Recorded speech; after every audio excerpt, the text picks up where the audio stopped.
नमस्कार बंधू आणि भगिनी आणि मित्रांनो, खरं म्हणजे मनोज जरांगे पाटील यांचे उपोषण समाप्त झालेले आहे। या उपोषणाच्या संदर्भामध्ये चर्चा करत असताना आठवण येते महात्मा गांधी यांची। खरं म्हणजे महात्मा गांधी यांनी भारतामध्ये स्वातंत्र्य मिळवण्यासाठी जो आंदोलनाचा मार्ग पत्करला तो म्हणजे अहिंसेचा मार्ग, आणि अहिंसेच्या मार्गातून स्वातंत्र्य मिळवायचं, ब्रिटिशांच्या विरुद्ध लढायचं। तर अहिंसेच्या मार्गापैकी एक म्हणजे उपोषण। या उपोषणाच्या माध्यमातून हे उपोषणाचं शस्त्र वापरून महात्मा गांधींनी ब्रिटिशांच्या विरोधामध्ये आंदोलन केलं। तेव्हापासून भारतामध्ये उपोषणाच्या माध्यमातून आंदोलन करण्याची प्रथा सुरू झाली। तर आता मनोज जरांगे पाटील हे देखील उपोषण करतात, आणि हे उपोषण करत असताना आपल्याला एक लक्षात येईल की मनोज जरांगे पाटील महात्मा गांधी यांचं कधीच नाव घेत नाहीत, ही गोष्ट या ठिकाणी जाणवते। दुसरं उपोषण महाराष्ट्रामधील दोन सुपुत्रांनी उपोषणाच्या माध्यमातून एक इतिहासात त्यांची नोंद झाली, ते म्हणजे अण्णा हजारे।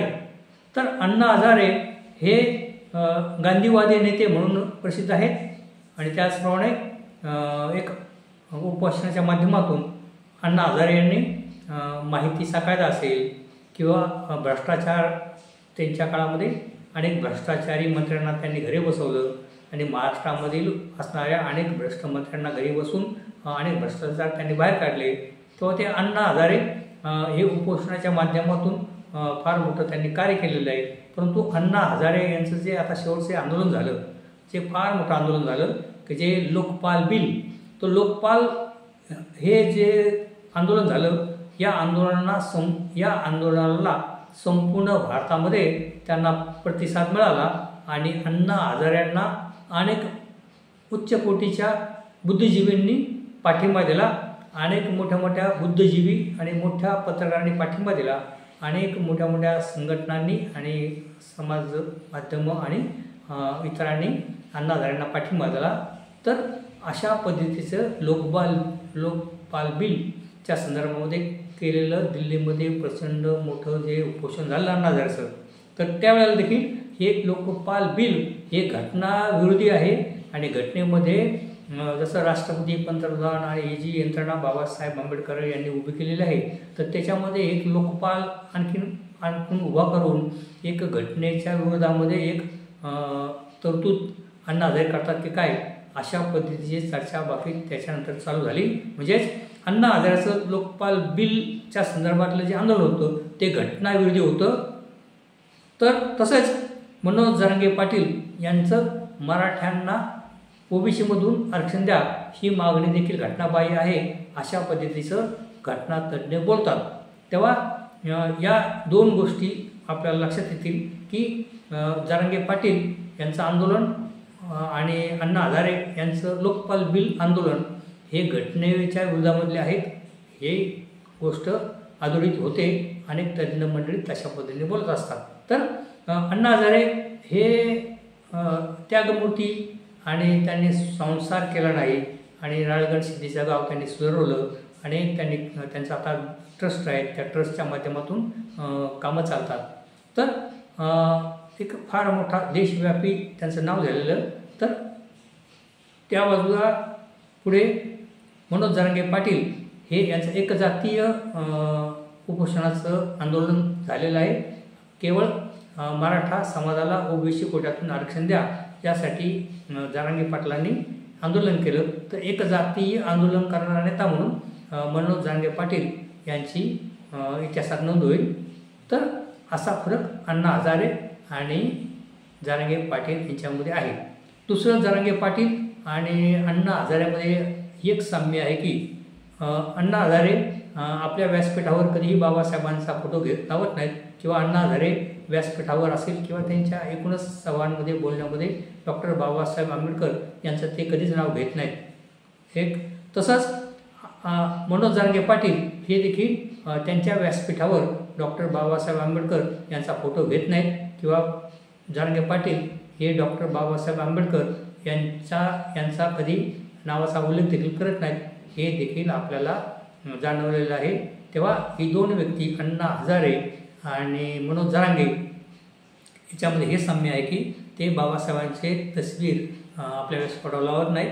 त्याचप्रमाणे ते विशेष म्हणजे जरांगे पाटील जे उपोषणाचा मार्ग ज्यांनी दाखवला ते महात्मा गांधी, या महात्मा गांधीचं कधी नाव घेताना कोणी त्यांना ऐकलेलं नाही। तेव्हा अशा पद्धतीचं या दोन नेत्यांमध्ये आपल्याला फरक जाणवतो की उपोषणाच्या माध्यमातून आपले प्रश्न तडेच नेण्यासाठी जे आंदोलन हे दोन नेते करतात त्यांच्यामध्ये हा फरक आहे। फक्त एक मराठी दोन माणसं की ज्यांच्या शब्दाखातर लाखो लोक रस्त्यावर उतरतात आणि त्यांच्या शब्दाखातर लाखो लोक जमा होतात, ते म्हणजे अण्णा हजारे एका काळामध्ये होते आणि आता सध्या आहेत ते जरांगे पाटील। याचं कारण असं आहे की ही दोन्ही माणसं स्वतःच्या शरीराला आतोनात त्रास देतात। म्हणजे उपोषण करणं ही काही साधी गोष्ट नाही। अलीकडल्याच काळामध्ये मनोज जरांगे पाटील त्यांनी सांगितलं आहे की उपोषणामध्ये किती त्रास होतो, किती भयंकर यातना होतात, किती पोट दुखतं आणि प्रचंड यातना सहन करून ही मंडळी उपोषण करतात आणि मग त्यावेळेला आणि अण्णा हजारे जसं निस्वार्थी आहे, ते स्वतःच्या घरी जात नाहीत किंवा संकल्प काही ते गावासाठी आहे किंवा समाजासाठी आहे, तर त्याचप्रमाणे जरांगे पाटील देखील एक निस्वार्थी आहेत आणि स्वतःची कौटुंबिक परिस्थिती फार एवढी चांगली नाही आणि स्वतःसाठी काही इस्टेट जमवत नाहीत, काही स्वतःसाठी ते काही कमवत नाहीत आणि समाजासाठी स्वतःचा हलापेष्टा करतात, उपोषण करतात आणि म्हणून लोकभावना त्यांच्याबद्दल मराठ्यांची चांगली झालेली आहे आणि त्यासाठी मराठ्यांनी त्यांना गळ्याचा ताईत बनवलेला आहे आणि त्यांच्या शब्दाखातर मराठा समाज जमावतो। तेव्हा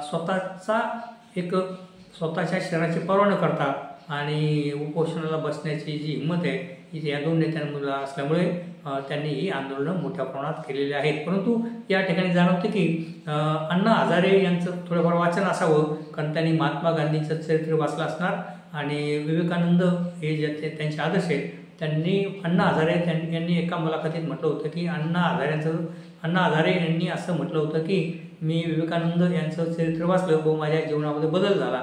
तर आपल्याला हे एक जाणवतं की अण्णा हजारेंचं थोडंफार वाचन असावं, परंतु आपल्याला हे जाणवतं की मनोज जरांगे यांची जी भाषा आहे किंवा त्यांची बोलण्याची पद्धत आहे आणि तर असं एक जाणवतं की मनोज जरांगे यांचं काडीचे वाचन नसावं, काही वाचलं असेल तर माहीत नाही, परंतु एकंदरीत त्यांच्या भाषणाची जर लेवल पाहिली तर त्यांचं प्रचंड वाचन नसावं असंच या ठिकाणी जाणवतं। अण्णा हजारेच्या बाजूला एक प्रचंड बुद्धिजीवी वर्ग निर्माण झाला, तर जरांगे यांच्या बाजूने एक ज्युनियर वकिलांची फौज त्यांच्या मागे उभी राहिली मराठा समाजाची आणि अनेक मोठे मोठे विद्वान मंडळी बाकी त्यांच्यापासून दूर राहिली। अण्णा हजारे यांना देशव्यापी पातळीवर चौबाजूने त्यांना त्यांच्या आंदोलनाला मदत मिळाली आणि मनोज जरांगे पाटील यांच्या आंदोलनाला प्रचंड मदत मिळाली, ती श्रीमंत मराठ्याकडून, बागायतदार मराठ्याकडून आणि उच्च कोटीतल्या म्हणजे प्रकाश आंबेडकर यांच्या म्हणण्यानुसार सरंजामी मराठा आहेत त्यांच्याकडून अण्णा हजारेच्या आंदोलनाला रसद पुरवली जाते, अशा पद्धतीचं देखील बोललं जातं। तर या ठिकाणी आणखी महत्त्वाचा मी यासाठी हा व्हिडिओ बनवला आहे की अण्णा हजारे हे भाजप समर्थक आहेत आणि ज्या वेळेला काँग्रेसची सत्ता होती त्याच वेळेला अण्णा हजारे उपोषणाला बसले आणि जेणेकरून एक भाजपला मदत होईल आणि भाजपची सत्ता येईल यासाठी पार्श्वभूमी करण्याचं काम त्या काळामध्ये अण्णा हजारे यांनी केलं आहे, अशा पद्धतीचं देखील बोललं जातं। आणि त्याचप्रमाणे इकडे आत्ताच्या काळामध्ये मनोज जरांगे पाटील यांना एक श्रीमंत मराठी, सरंजामी मराठी, बागायतदार मराठ्यांचा जो पैसा प्रचंड प्रमाणात मिळतो आणि त्या माध्यमातून मोठे आंदोलन होतात। याच्या पाठीमागे शरद पवार आहेत किंवा उद्धव ठाकरे साहेबांचं देखील नाव घेतलं तर आपल्याला जरांगे पाटील हे माननीय शरद पवार साहेब किंवा उद्धव ठाकरे साहेब यांच्याबद्दल काही बोलत नाहीत आणि असं म्हटलं जातं की त्यांना जरांगे पाटील यांना शरद पवार साहेब किंवा उद्धव ठाकरे यांच्याकडून त्यांना रसद पुरवली जाते. कारण इतक्या प्रचंड गाड्या, इतक्या प्रचंड सभा आणि करोडोचा जर खर्च होत असतो, हे कोण करतो आहे? तर अशा पद्धतीने या शक्ती म्हणजे पवारसाहेबांची जी शक्ती आहे ती मनोज जरांगेंच्या पाठीमागं आहे. आणि दुसरं महत्त्वाचं या ठिकाणी आपण म्हटलं की जसं की अण्णा हजारे हे भाजपला मदत करणारा एक समाजसेवक आणि काँग्रेसला विरोध करणारा असा एक त्यांचं एक नाव त्या काळात झालं होतं. तर आता या ठिकाणी मनोज जरांगे पाटील मराठा आरक्षणाच्या संग्रामामध्ये फक्त देवेंद्र फडणवीस यांनाच टार्गेट करतात आणि देवेंद्र फडणवीस साहेबांना वाटेल तसे ते बोलतात. तर या ठिकाणी असं काही बोललं जात आहे की अशा पद्धतीचं एक वातावरण तयार करण्यात येत आहे की मराठा समाजाला ब्राह्मण मुख्यमंत्री नको आहे. आणि यापुढील काळामध्ये आणि या अगोदर देखील मराठा समाजाचेच मुख्यमंत्री झालेले आहेत आणि जास्तीत जास्त मराठा समाजाचे मुख्यमंत्री झाले आहेत आणि यापुढील काळात देखील मराठा समाजाचेच मुख्यमंत्री झाले पाहिजे अशी मनोकामना असणारे जे काही सरंजामी मराठी आहेत त्यांच्या माध्यमातून जरांगे पाटलांना रसद पुरवली जाते. आणि एक देवेंद्र फडणवीस यांना सातत्याने विरोध करणे ही भूमिका मराठा आरक्षणाच्या माध्यमातून जे आंदोलन आहे त्या माध्यमातून देवेंद्र फडणवीस यांनाच टार्गेट करणे अशी भूमिका हे मनोज जरांगे पाटील घेत असतात. अशा पद्धतीची एक वातावरण महाराष्ट्रामध्ये बनू पाहत आहे. तेव्हा अण्णा हजारे आणि मनोज जरांगे पाटील यांच्या संदर्भामध्ये या आपल्याशी मी बोललेलं आहे. आपल्याला काय वाटतं या दोघांच्या संदर्भामध्ये? आपण निश्चितपणे माझ्या कमेंट्स, या व्हिडिओच्या खाली जे कमेंट बॉक्स आहे त्याच्यामध्ये आपली प्रतिक्रिया आपण कळवा, आपलं म्हणणं देखील आपण मांडवा. तेव्हा अशा पद्धतीने असे छोटे छोटे व्हिडिओ घेऊन मी आपल्यासमोर येत असतो. तरी कृपया आपण या माझ्या व्हिडिओला लाईक करा व आपण जर नवीन असाल तर माझ्या सम्यक क्रांती यूट्यूब चॅनल माधव गायकवाड या चॅनलला आपण सबस्क्राईब करा ही विनंती. धन्यवाद.